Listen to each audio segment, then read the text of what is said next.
మహాశివరాత్రి అసలైన ముహూర్తం ఎప్పుడు? పవిత్ర లింగోద్భవ సమయం ఇదే. ఇలా పూజించాలి. లింగోద్భవ వేళ ఈ పూజ చేస్తే విశేష ఫలితాలు.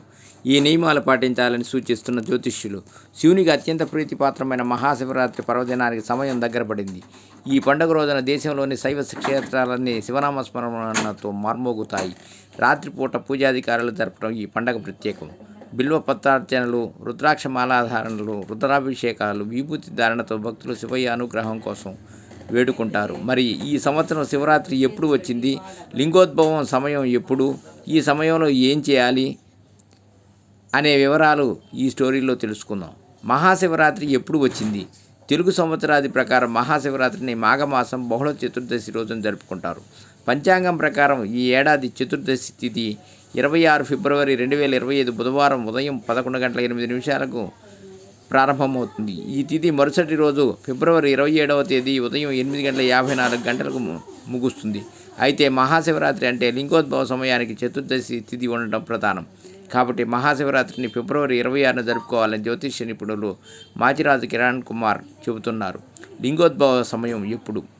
మహాశివరాత్రి రోజు లింగోద్భవ సమయంలో శివుడికి పూజ చేస్తే సంవత్సరం మొత్తం శివానుగ్రహం వల్ల అష్టైశ్వర్యాలు, భోగభాగ్యాలు కలుగుతాయని మాచిరాజు కిరణ్ కుమార్ చెబుతున్నారు. మహాశివరాత్రి రోజు రాత్రి 11:30 నుంచి అర్ధరాత్రి 1 మధ్య ప్రాంతంలో ఉండే సమయాన్ని లింగోద్భవ కాలం అంటారని చెబుతున్నారు. ఈ లింగోద్భవ కాలాన్ని 4 భాగాలుగా విభజించి ఒక్కొక్క సమయంలో శివుడికి ఒక్కొక్క రకంగా పూజ చేస్తే శివానుగ్రహం సంపూర్ణంగా కలుగుతుందని వివరిస్తున్నారు. లింగోద్భవ కాలంలో మొదటి భాగంలో శివుడికి ఆవు పాలతో అభిషేకం చేసి పద్మ పుష్పాలతో పూజ చేయాలని చెబుతున్నారు. అలాగే నైవేద్యంగా పులగాన్ని సమర్పించాలని సూచిస్తున్నారు.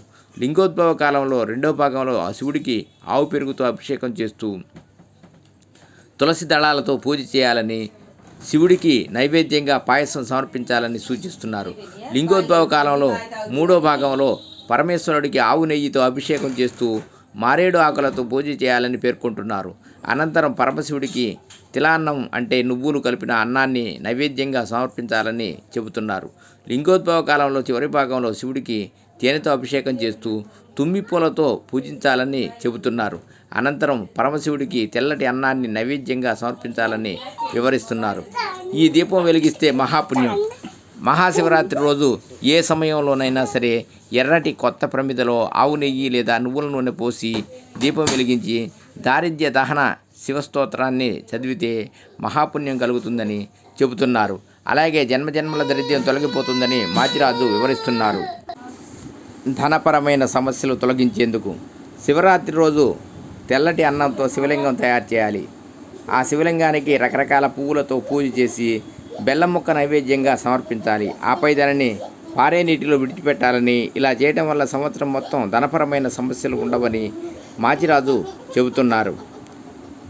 శివానుగ్రహం కోసం ప్రత్యేక తాంబూలం. మహాశివరాత్రి రోజు తాంబూలం సమర్పించడం ద్వారా కూడా పరమశివుడి సంపూర్ణ అనుగ్రహం పొందవచ్చని చెబుతున్నారు. ఆ తాంబూలాన్ని పంచసౌగంధిక తాంబూలం అంటారని, యాలకులు, జాజికాయ, జాపత్రి, దాల్చిన చెక్క, లవంగాలను పంచసౌగంధికాలుగా చెబుతారని అంటున్నారు.